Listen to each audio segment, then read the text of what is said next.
Welcome back, everybody, to the Miami Marlins franchise here on MLB The Show 23. In the last episode, we kicked off the regular season here in year number 4, and so far the team has played all right, as we are currently 8-8 to start through our first 16 games.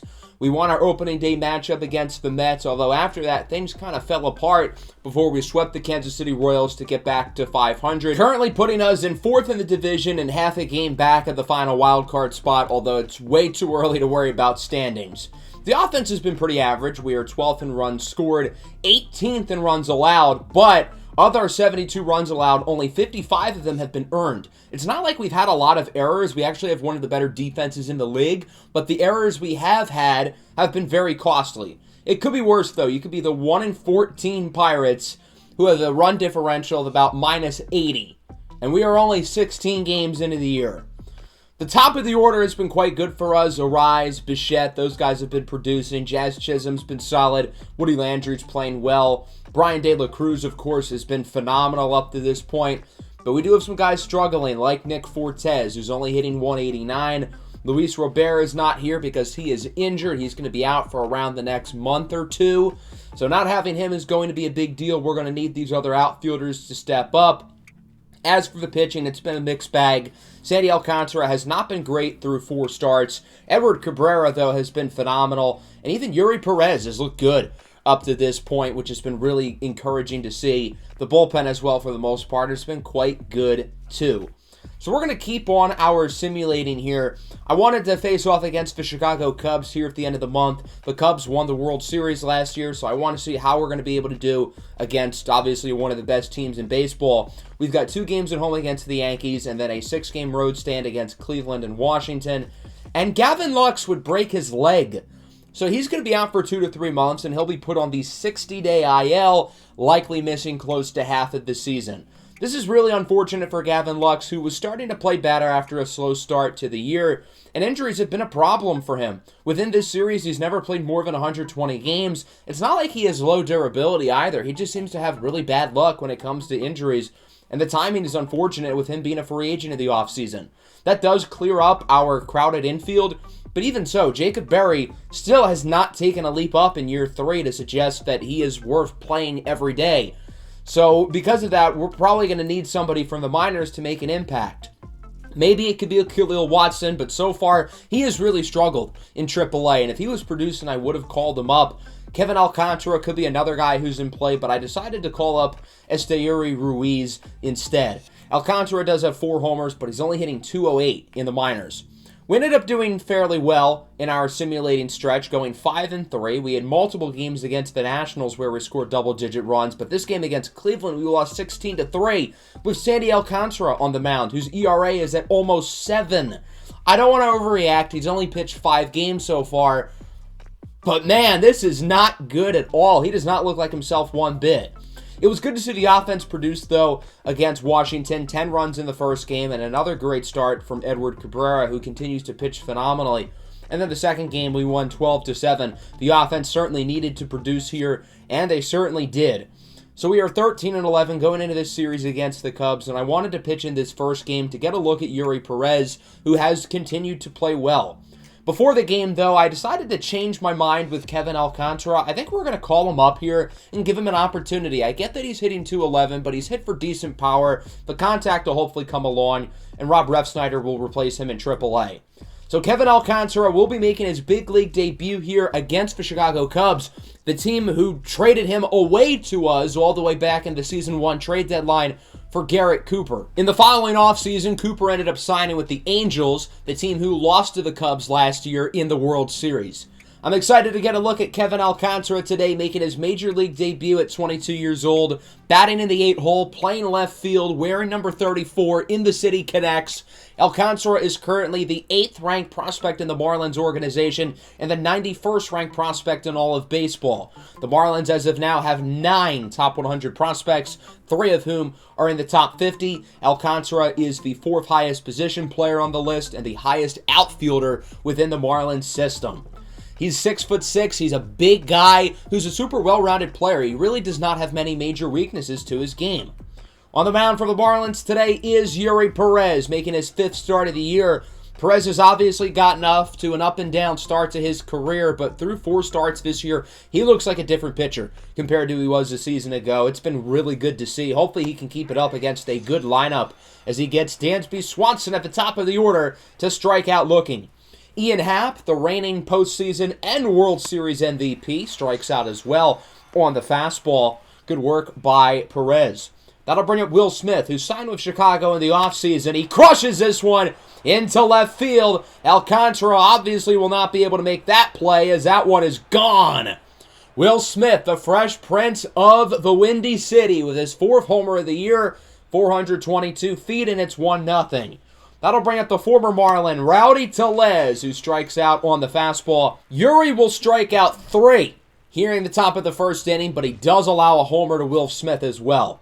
On the mound for the Cubs is the reigning Cy Young winner, Roki Sasaki. He was the one player who finished above Sandy Alcantara in the Cy Young voting last year, and the Japanese phenom at just 24 years old has gotten off to another great start this season. He'll face off against Jazz Chisholm with 2 away. Jazz will draw a walk, so the Marlins will get a base runner. Nice opportunity for Nick Fortes in the cleanup spot. He's gotten the average up a little bit to 224. He's starting to play a lot better. Jazz looking to swipe for second. It won't matter as Fortes strikes out. And Sasaki makes it through the 1st inning pretty clean. Into the 2nd now. Lourdes Gurriel Jr. up for the Cubs. He's hitting .373, but he strikes out on the fastball. 2 away now for Josh Rojas. The 2-2. It is hit sharply to third. Martinez will look to deflect it, but Rojas is safe at first with an infield single, and so the Cubbies have a base runner here, and that'll bring up Corey Lee, the catcher. He goes down looking on the fastball. Good inning for Perez. He's now at 5 strikeouts on the day as it remains 1-0. Woody Landry will kick things off here in the bottom of the 2nd inning, and he's going to hit this one into the opposite field, likely for extra bases. Teams generally really play the shift in the outfield for Woody Landry, and it's weird because he has pretty good opposite field power as he shows it there with a double. So Landry is now aboard, and that'll bring up Jesus Sanchez with 1 away. Sanchez behind 1-2, and he launches this one high and deep into right field. Back at the track, at the wall, it is gone into the 2nd deck. A moonshot for Jesus Sanchez, and the Marlins take a 2-1 lead. Sanchez with his 4th homer of the year, 425 feet. Off the bat, it almost looked like it didn't have enough on it, but that was clear as day, gone into the 2nd deck. Not just into the 2nd deck, but like 8 or 9 rows up. So that'll bring up Kevin Alcantara now, his first big league at bat, and he hits this ball well into center field. I'm not sure if it has enough carry, and it does! Welcome to the big leagues, young man! Kevin Alcantara, in his first major league at bat, goes yard. Back-to-back home runs for Jesus Sanchez and Kevin Alcantara, and it's 3-1 Marlins. What a moment in the major league debut for outfielder Kevin Alcantara, who makes a huge play here for the Marlins to extend the lead. A beautiful swing for Kevin. Again, I didn't think that one had enough carry off the bat, but it has more than enough into center field. Wow, what a play. So that'll bring up Aurelvis Martinez, looking to make it 3 consecutive homers off of Sasaki. Unfortunately, that's not the case, as it is going to be a base hit, though. A single into center field for Aurelvis Martinez. The Marlins are hitting the ball really well in the 2nd inning. They've already got 4 hits here, really playing well against the reigning Cy Young winner. Bo Bichette now checks his swing on the slider. Umpire says he went around, but still a great inning for Miami. Started off by a 2-run blast by Jesus Sanchez, and then the very next batter, Kevin Alcantara, in his first big league plate appearance, hits a solo homer of his own. So the Marlins have a 3-1 lead here going into the 3rd inning. Dansby Swanson up for Chicago, and he's going to hit this one sharply into center for a base hit. So Swanson is aboard with a single. The Cubs have another runner. We'll see if they can look to cut this lead a little bit. Ian Happ now swings and misses on the outside curveball. Great pitch by Uri Perez. That'll bring up the catcher Will Smith, who homered in his last at-bat. Hits this pitch into left field for a hit. That was not an easy pitch to hit. Perez located that one really well, but Will Smith just happens to be really good, arguably the best catcher in the game. Rowdy Tellez now hits this one high and deep into right field. Back at the track at the wall. It is caught. Great play by Jesus Sanchez to haul that one in as he's running into the wall, likely saving multiple runs from being driven in. The game remains 3-1 going into the bottom of the third as Nick Fortes strikes out on the fastball. Woody Landry is up now, the 3-2. Hits this one sharply up the middle, but this time the shift pays off. What a play at short by Dansby Swanson, who makes an incredible diving catch. Then he rolls on his backside to be able to make the throw. A Gold Glove level play at short by Dansby Swanson as he throws that one from his rear end. Into the fourth now, Harold Ramirez is up for Chicago. Hits this one into the gap, likely for extra bases. This one should be a double for Harold Ramirez, and the Chicago Cubs have a runner in scoring position here with one away. We'll see if Chicago can drive them in, look to cut the lead a little bit with 2 gone. Corey Lee goes down looking. 4 innings, 1 earned run allowed from Yuri Perez. I will say, though, the Cubs are hitting the ball really well, and they're hitting it super solid, but they only have 1 run to show for it. And at the bottom of the fourth now, Brian De La Cruz is up for the Marlins. He's starting to come back down to earth a little bit, but he still has been really good as of recent, and he's going to draw a walk. His plate discipline is a major reason why he's played so well this year. His walk rate is way up from where it's been. Kevin Alcantara is up now for his second career at bat. Homer in the first one, this time not quite, as this one's going to be hit shallowly into right field, and it will be caught. Kevin Alcantara no longer is a perfect 1,000 batting average. He's no longer got a 5,000 OPS. Poor guy. Orelvis Martinez is up now for the Marlins. Got a hit in his last at bat, and he's going to get another one. Rips it down the line. His second hit of the game. And now there's runners in scoring position as De La Cruz is safe at third. Huge at bat here for the leadoff man, Luis Arraez, who is, of course, one of the best clutch hitters in baseball with runners in scoring position. This is his element. He hits this one sharply into right field, but he might have hit it a little bit too hard as it is caught by Corey Lee. So the Cubs make it through 4, a shaky inning from Roki Sasaki, who really hasn't looked like himself today. Greg Jones will lead off the 5th with a walk, and so the Cubs get an early base runner. Ian Happ now hits this one well in a right field. Sanchez at the track, at the wall. He'll make the catch again. Another phenomenal defensive play by Jesus Sanchez, who's had an awesome game. That's a couple homers that have not been able to get over the fence, but would have at other parks. So Will Smith's going to make sure this one gets out. Smith crushes it into left field. His 5th homer of the season, his 2nd of the ball game, and the Cubs tie it at 3. Will Smith has homered twice in this game. The Cubs have 2 other near home runs. If we were at Yankee Stadium, those 2 homers in right field would have gone into the second deck, and Will Smith's homers would have probably gone out of the ballpark. Rowdy Tellez is up now. He's going to hit this one sharply for a base hit. The Marlins are hoping that Yuri Perez can make it out of the 5th inning, but he is starting to get rocked. The Cubs are continuing to hit the ball well. It just hasn't really led to a ton of runs. Perez will stay in, probably his last at-bat of the game, as Lourdes Gurriel Jr. hits this one a 1-hop off the wall. Luckily, Rowdy Tellez is pretty slow, so he is not even close at the plate. He is out of there. Good throw by Alcantara in left field to get it to the cutoff man to send it to home plate. But the Cubs do tie it at 3 with a homer by Will Smith. Let's move to the bottom of the 5th inning now. Roki Sasaki still in the game, trying to finally get into a groove as he'll face off against Jazz Chisholm, who's behind 1-2, and Jazz strikes out. That was a high fastball. Jazz had an opportunity to hit that one well, but he's unsuccessful. Nick Fortes is up now for the Marlins. 2-1 pitch. Fortes hits it sharply to third. It is bobbled, but Rojas will be able to make the play, and Sasaki makes it through the 5th, retiring the side as we are tied at 3. Pitching change here for the Marlins into the 6th inning, as they will bring Reynaldo Lopez out of the bullpen. 10 2/3 innings, 0 runs allowed on the year for Lopez. He has been fantastic this year for Miami, hoping to keep his scoreless season intact. Harold Ramirez will start things off. He checks his swing on the slider. Umpire says he went around for strike 3. Good pitch there by Lopez. Josh Rojas is up now for the Cubs. Rips it down the line, but it is caught by Orelvis Martinez, who's had himself a nice day. 2 for 2. Good defense as well.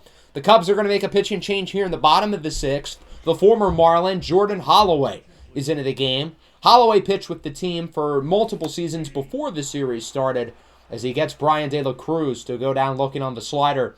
Jesus Sanchez up now, and he crushes it into center field. No doubt about that one, as this one doesn't quite make it to the second deck again. A multi-home run game for Jesus Sanchez, his 5th homer of the year. Sanchez has had himself a day today. 2 homers, 3 RBIs, and 2 phenomenal defensive plays in right field. So he has driven in 3 runs, and he has likely saved 3 runs from being scored. Have yourself a day, Mr. Sanchez. Kevin Alcantara up now. Good count. He was ahead 3-1, unable to get the walk as he jams it into foul territory, and Tellez makes the play. Good inning, though. Miami takes the lead with a solo homer by Jesus Sanchez.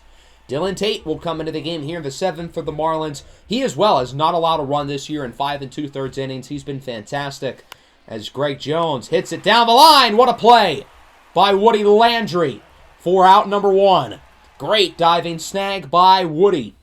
Ian Happ now up for the Cubs. Happ is going to sky this one into left center field. Jazz Chisholm will be able to make the grab. 1-2-3 inning for Tate. The bullpen has looked a lot better than Yuri Perez did, at least in terms of allowing solidly hit balls.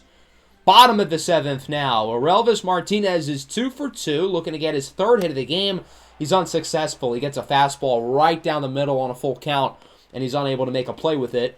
Luis Ariz is now up. He's 0 for 3, hitting around 300 on the season, and he will look to finally get a base hit as this one is crushed into right center. It goes off the wall. Ariz looking to make it for second, and he is safe with a stand-up double. The Marlins have a runner in scoring position as they look to extend the lead. With 2 away, Jazz Chisholm will be intentionally walked. I don't blame them for not wanting to face Jazz. It sets a force out at all 3 bases, and it'll bring up Nick Fortes, who strikes out on the knuckle curve. Holloway makes it through the 7th as the score remains 4-3. Into the game now in the 8th inning is Camilo Doval. He's only pitched twice so far. I'm going to try to set up the bullpen to where he's going to pitch more. So far, he has an ERA at 13, but I really wouldn't overreact. Here's Will Smith, singles into center. Will Smith has been unreal today. He is 4 for 4, 2 homers. He's driven in all 3 of Chicago's runs, and he is aboard again with nobody out. That'll bring up Rowdy Tellez. Goes down looking on the full count cutter. Big pitch by Camilo Doval. So that'll bring up Lourdes Gurriel Jr., the 2-2. Another strikeout. The cutter gets another victim. We'll see if Doval makes it through the inning as he will face off against Harold Ramirez, and he will sky this one into left field in foul territory. Kevin Alcantara will make the play, and Doval is through 8. The Marlins hold on to their 4-3 lead. We'll see if they can finish off the game. We'll see if they can get some offense going here in the bottom of the 8th. Holloway still in the game for Chicago as Woody Landry rips this one into right field. I think when Landry saw the hanging pitch up and away, he wanted to crush it, but he'll take a base hit. Landry now 2 for 4 on the night. That'll bring up Jesus Sanchez. He's already homered twice today. Another one would be pretty awesome, but Sanchez instead will strike out on the slider. Kevin Alcantara will likely be making his final at-bat here of his debut. 1 for 3, looking to get a second hit. Landry digs in for second. He is safe, and so now there's a runner in scoring position. And a hit here from Kevin Alcantara would surely drive in a run. Alcantara behind now 1-2, and he will strike out on a pitch that he really should not have swung at. So it's 4-3 going into the 9th. Not a lot of wiggle room for Devin Williams, who has blown 2 saves this year, but he's also only allowed 1 run. He's been really good with an ERA at .9. He'll start with Josh Rojas. Full count, tough pitch to hit, and it gets by the diving glove of Luis Ariz for a base hit. So the Cubs already have the tying run on base with nobody out. Corey Lee rips it past the diving glove of Martinez into left. That'll go for a double, and the Cubs are off to a great start. They've got 2 runners in scoring position with nobody out. At the bare minimum, they should tie it, but really they should take the lead. Greg Jones strikes out. Devin Williams needed that one badly. So now there's an out. That'll bring up Swanson. He goes down looking on the sweeping curve. And with that, now the Cubs need a base hit from Ian Happ as he gets hit, but he also checked his swing. So that's going to count as a strike. Couple pitches later, 2-2. Williams got him looking on the cutter. Devin Williams gets out of the jam, and the Marlins win it 4-3. This wasn't necessarily the prettiest of wins, but it always feels good to beat the defending World Series champions, in particular when they start their best pitcher in Roki Sasaki, who arguably is the best pitcher in baseball right now. 4 runs, 8 hits. We didn't hit the ball nearly as well as they did, and I feel like we got kind of lucky in the sense of, like, the Cubs had 2 or 3 well-hit balls to the warning track, and in a lot of other ballparks, some of those are home runs. Will Smith did his best to really carry the offense. He went 4 for 4, 2 homers, drove in all 3 of the Cubs' runs, but ultimately it was not enough. Roki Sasaki was solid. He wasn't great, but other than that second inning, he really wasn't too bad. And then Jordan Holloway was a little shaky, allowing the homer, but for the most part, he was pretty good. Our offense was fine. I mean, Jesus Sanchez was great. 2 for 4, 2 homers, 3 RBIs, and he played phenomenal defense. Kevin Alcantara in his debut goes deep. Yuri Perez wasn't great. The numbers aren't horrible. He allowed a lot of hard-hit balls, though, but the bullpen shut the door. Our bullpen was fantastic in this game, a big reason why we ended up getting the win. So with that, we are 14-11. We're going to simulate through the month of April into the month of May. But before we do that, I want to go through our very first prospect profiles of the season and take our first look at the draft class. Through the first half of the scouting calendar, I think this is a really fun group of players, and in today's episode, we're specifically going to go over some of the notable international players in this class. Obviously, as we get farther along in this series, the draft is a little bit less important, and I think overall player development kind of triumphs that. But obviously, the draft is still important. We still need to hit on our picks, and there are a lot of good international players, especially with the pitchers. I think Lorenzo Chavez is a guy to watch out for with Miami's first-round pick this year at 20th overall. Chavez is an absolute workhorse. This is a guy who can consistently get 7 or 8 innings at a time. He throws pretty hard. He's got pretty good stuff, and he doesn't allow a lot of walks. This is somebody who really fits the mold of what the Marlins look for with pitchers, and I think he's one of the more pro-ready arms in this class. He's already 21 years old, but despite his older age, he does have a really nice ceiling. He's probably going to have B potential. Maybe he gets it into the A's, and I think he could be a great candidate for Miami's first-round pick if he falls to pick 20, which I would say there's probably around a 50-50 chance of that happening. Our scouting department has done a great job of finding depth down the board with starting pitchers. It feels like every year in the second or third round we draft a good arm, and I think Enrique Quinones could be the next one on the list. At 6'1", 200 pounds coming from Mexico, I think Quinones is really a diamond in the rough. I think this is a guy who really could rise up boards when it's all said and done. Maybe Miami would have to pick him in the first round to ensure they get him, since a lot of the pitchers we liked down the board last year did end up going in the first round. But as we continue to scout him, he looks like a legitimately good player. He doesn't throw hard, but he doesn't need to because the rest of this game is so good. Some other starting pitching depth down the board includes Ryan Newman and Mario Santo. I think those guys look quite solid. I do want to take a look at relief pitcher Andres Vina from Venezuela. Now, it's normally against my positional philosophy to draft a reliever early, especially in the first round, which is where I think Vina will end up. Last year, we kind of broke our own rule when we drafted Adolfo Jimenez in the second round, but that's because the rest of the board did not play out very well for us. I think Andres Vina, though, is a little bit different. This is somebody who probably would be good enough to enter our bullpen, like, right now. At 22 years old, he's one of the most polished players in the draft. The per-nines look really good. This is somebody who's going to be a stable reliever in this league for a long time, and he's an innings eater. He doesn't need to be a guy who only throws 1 inning at a time. He can throw multiple innings at once, which I think is a big asset about him, even if he's not, like, a starter. I want to take a look at 2 position players now, and they just so happen to be related. I would like to introduce you guys to the Mora brothers, Leonardo Mora and Justin Mora. We'll start with Leonardo, who is likely the better of the two. Leonardo Mora is currently projected to be the second pick in the draft. The Marlins are not going to get this guy. He is a phenomenal bat. He hits for great power, great contact, and he's got a really well-rounded game. At 19 years old, I think he's got a really good blend of having a super high floor. He's going to be good right away, but the ceiling with him is really good as well. I think he could be looking at a star down the line. His older brother, Justin Mora, has not gotten nearly as much hype, but I think he could be an intriguing prospect for a team like the Marlins in the second round. Now, Mora is 22 years old. He's 3 years older than his brother, but there's still a lot to like about him. For starters, he's a switch hitter. He hits from both sides of the plate. I think he's a little bit more natural swinging as a lefty, so I think he needs to improve against left-handed pitching, swinging righty, but if he can do that, he could be really solid. He lacks pop, but he hits for good contact, solid plate skills. He's about as fast as his brother, which is quite fast, and he's a much better defensive player than his brother as well.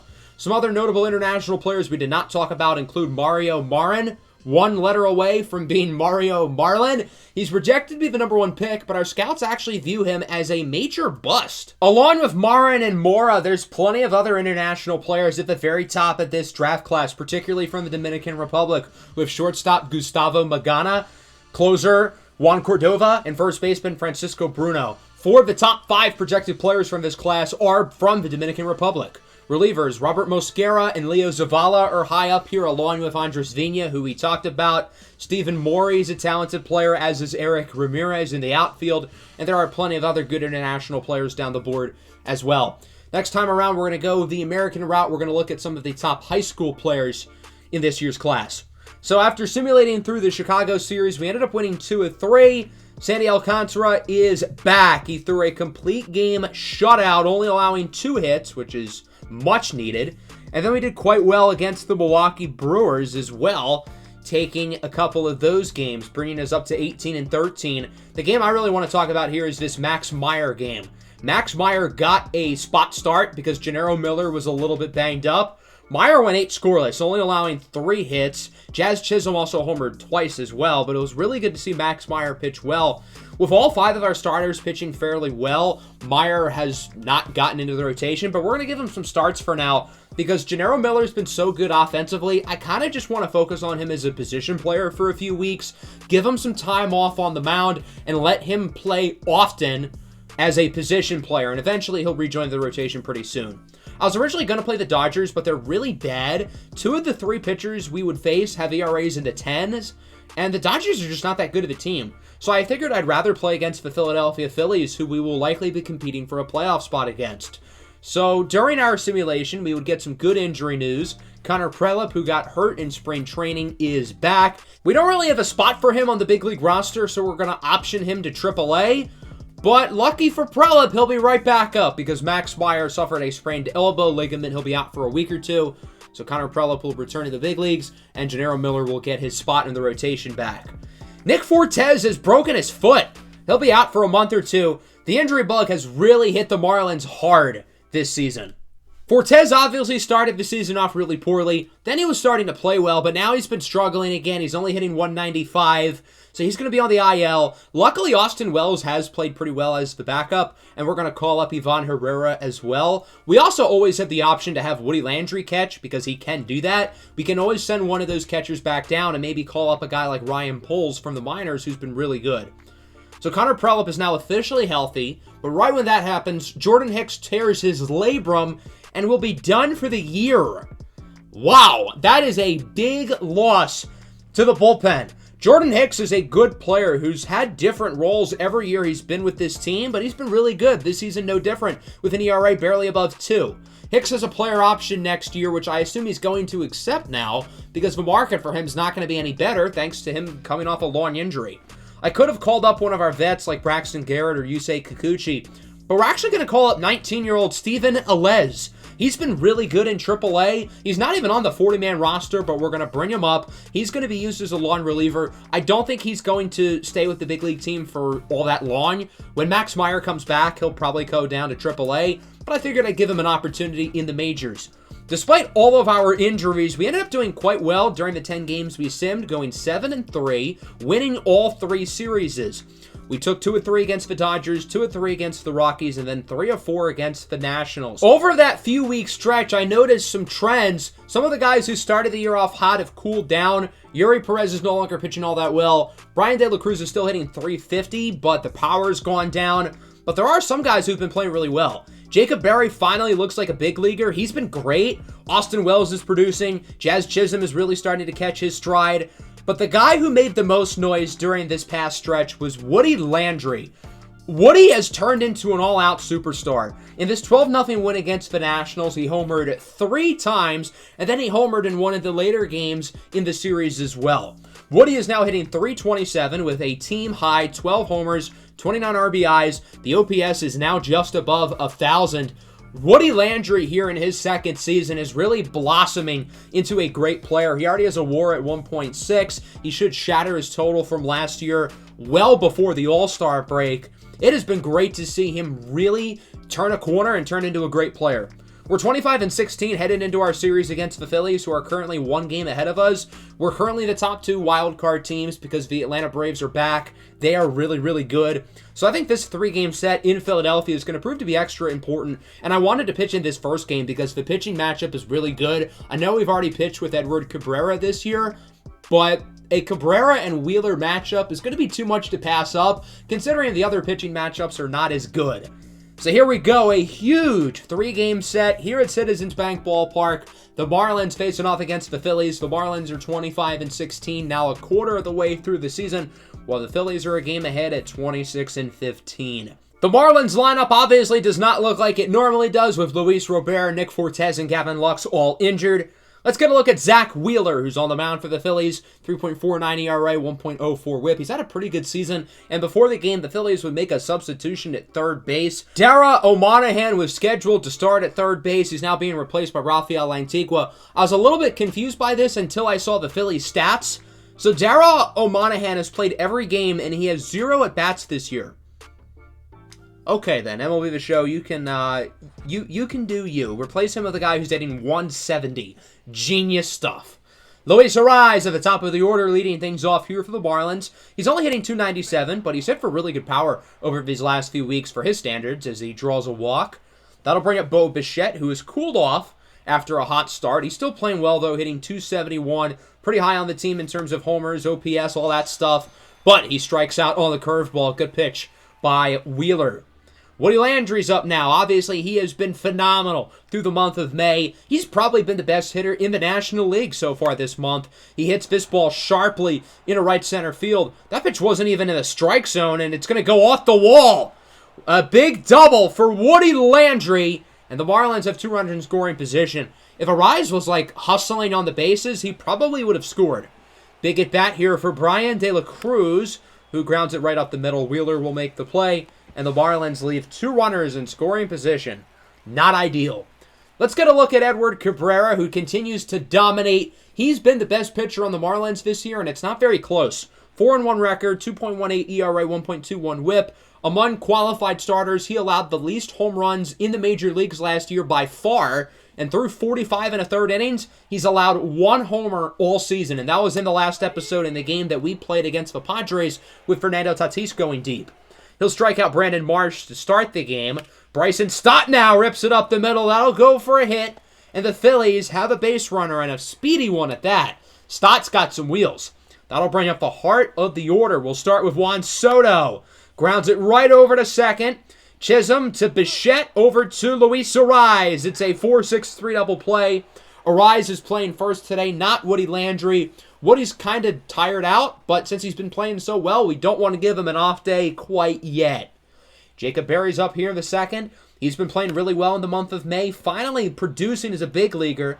Grounded to short, and the play will not be made. That'll go for an infield single. Good effort, though, at short by Hyu Lee. Trey Turner getting the day off. Lee is going to be starting at shortstop for the Phillies. 2 outs now for Austin Wells. He strikes out on the fastball, and Wheeler makes it through 2. Still scoreless. Into the bottom of the second, Nick Castellanos is up for the Phillies. He goes down looking on the slider. Great pitch by Edward Cabrera, who looks as good as advertised so far. 2 away now, facing off against Rhys Hoskins. Count is full, and Cabrera will walk him. That pitch well outside, and so the Phillies have another base runner here. That will bring up the number 7 hitter, Rafael Lantigua, who's been the main third baseman this year because the Phillies have been weird about that. He's hitting a whopping 170, and that's going to go even lower as he strikes out on the low sinker. Good pitch by Cabrera, and we are still scoreless into the third. Luis Arraez up for the Marlins. He swings and misses at the low circle change. Shouldn't have swung at that one. Bo Bichette is up next here for the Marlins, and Bichette rips it up the middle. That'll go for a hit, and the Marlins have another base runner aboard for the heart of the order. We'll see if Miami can potentially drive him in. Jazz Chisholm is up now. Count is even at 2-2. Chisholm's had a good month of May after kind of a quiet April, and he will check his swing. Pitch was in the zone anyway, and he'll get called out on strikes. Woody Landry hit a double in his last at-bat. Another double would be pretty nice right about here. Count is again even at 2-2, and Woody strikes out on the fastball. Wheeler K's out 3 here in the top of the third. Wheeler's pitch count is pretty high. The Marlins have really worked counts well tonight, but no runs so far to show for it. Hao-Yu Lee goes down on the slider. Good pitch by Cabrera here in the bottom of the third inning. 2 away now for Brandon Marsh. 1-2 pitch. Got him looking on the low slider. Another filthy pitch by Edward Cabrera. The slider tonight has been nasty. We are so far scoreless moving into the fourth inning. Jesus Sanchez is up for the Marlins with a full count.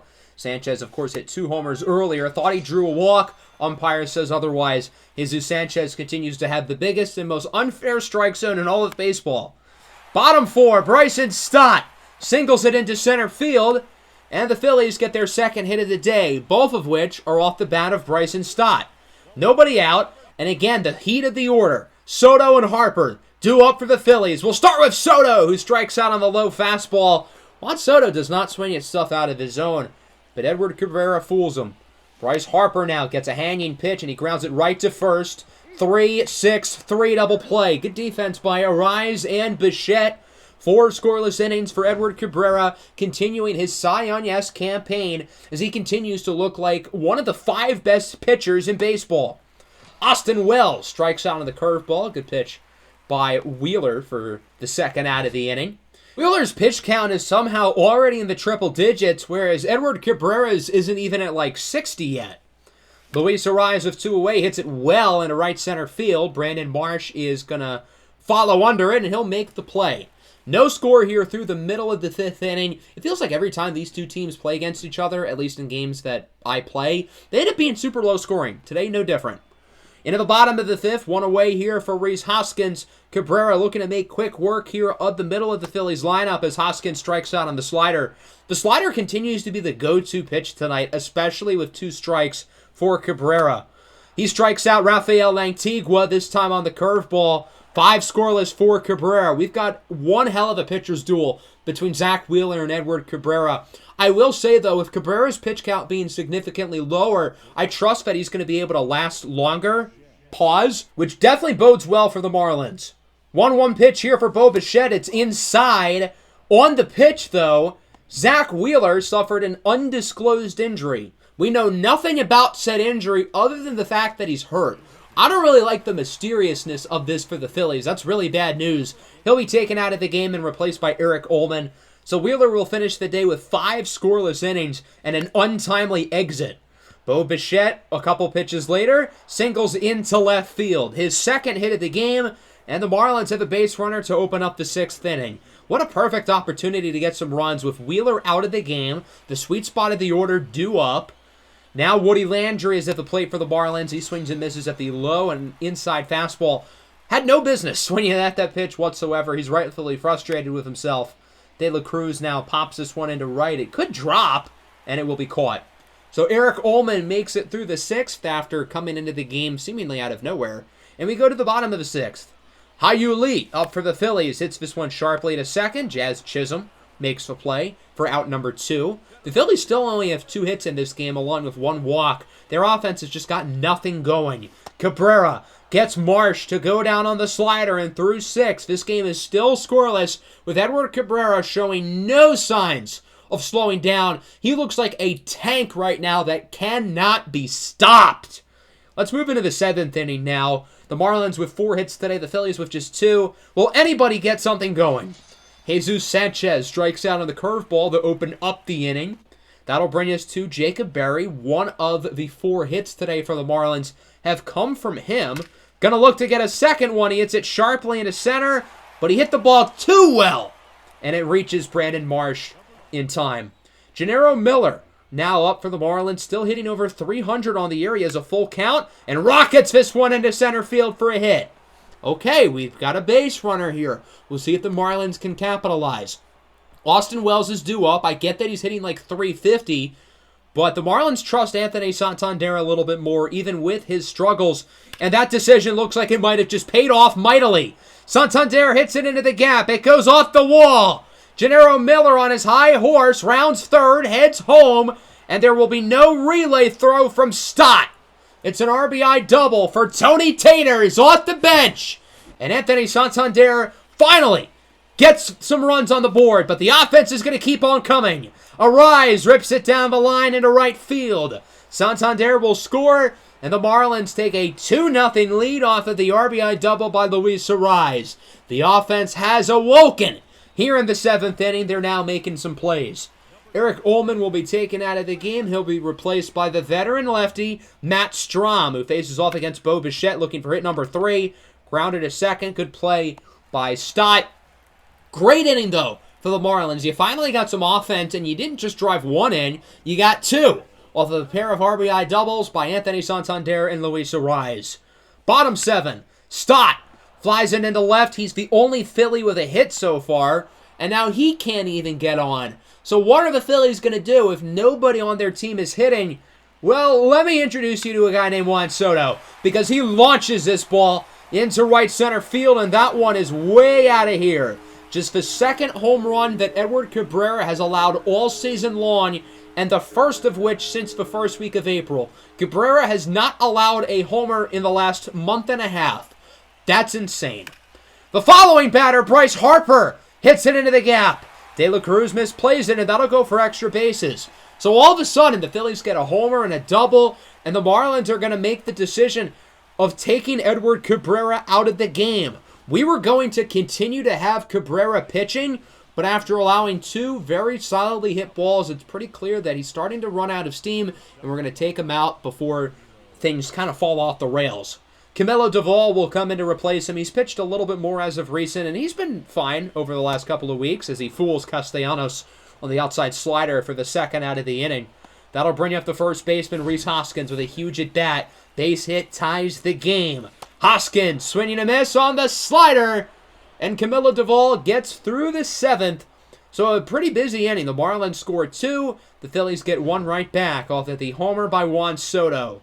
Into the 8th, Strahm looking good so far. He faces off against Brian De La Cruz, who grounds it to third. Lantigua will make the throw. 1-2-3 inning for Strahm and the Phillies as it remains 2-1.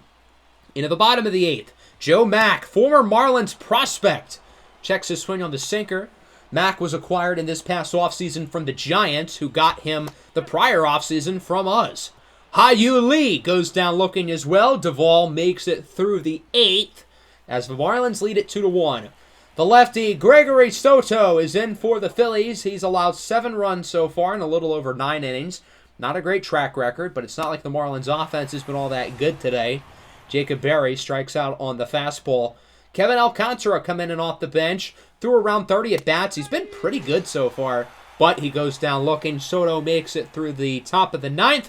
All the Phillies need is 1. We'll see if Devin Williams can get the save. He continues to have a really solid season so far, 2.4 ERA. He'll start with Brandon Marsh, who has struck out 3 times, and he will draw a walk. So the Phillies get the tying run aboard with nobody out, and he just so happens to be really fast. Stott looks to bunt the runner over to second, but the bunt fails, and Williams makes the grab for the first out of the inning. That'll bring up Juan Soto, homered in his last at-bat. Another homer would end the game. Instead, Soto's going to ground this one to second. What a play by Jazz Chisholm. The Marlins were never going to get 2 there, so Chisholm gets the 1 out at first. Still, though, awesome grab by Jazz Chisholm. With that being said, the Phillies have a runner in scoring position for another phenomenal clutch hitter in Bryce Harper. A base hit drives in the run, and that's not a base hit. Grounded to short, Bichette makes the play, and it's over. The Miami Marlins win it 2-1 in what ended up being a hard-fought pitcher's duel. 5 scoreless innings for Zach Wheeler. Edward Cabrera, meanwhile, had a shutout going into the 7th. Had Zach Wheeler not gotten injured, could this game have ended differently? Maybe, but we're not going to complain. We're going to take this win here against the Phillies. Both teams now 26-16 on the year. Our offense really didn't play well. We obviously had a good 7th inning with a big pinch hit RBI double by Santander, followed by Luis Arraez driving him in. But other than that, the offense didn't give us anything. We didn't need him to because Edward Cabrera was so goddamn good. 6 1/3 inning, only allowing 1 run. I wish he could have gone a little bit farther after he was so dominant through 6 innings, but I was able to tell he was kind of deteriorating a little bit. The Phillies had the Juan Soto homer. They had a couple hits from Bryson Stott, and that was really about it. Zach Wheeler was good. The bullpen was pretty good, but it wasn't enough. Normally, only scoring 2 runs doesn't get you the win, but when you've got guys like Edward Cabrera, sometimes that's going to happen. So we're both 26-16 now. We are tied, and we'll see how the rest of this series ends up here with these final 2 games. And sure enough, we swept them. So we're now 2 games ahead of them in the wild card race. Anthony Santander homered twice in the 2nd game and once in the 3rd game. So he is very clearly back after a slow start to the year. He dominated the Phillies. So that's really nice to see. With that, we are 3.5 games behind the Braves and obviously the #1 wild card in the National League. In the next episode, we will get through the rest of May while also going through our minor league teams for the first time this year, getting a look at the AA and AAA squads. In particular, we will get to look at Robbie Jones and Hitoki Nomo on the mound, the top 2 prospects within the entire organization. That'll wrap up the episode. Hope you guys enjoyed. Make sure to leave a like and subscribe to the channel if you are new. Peace out.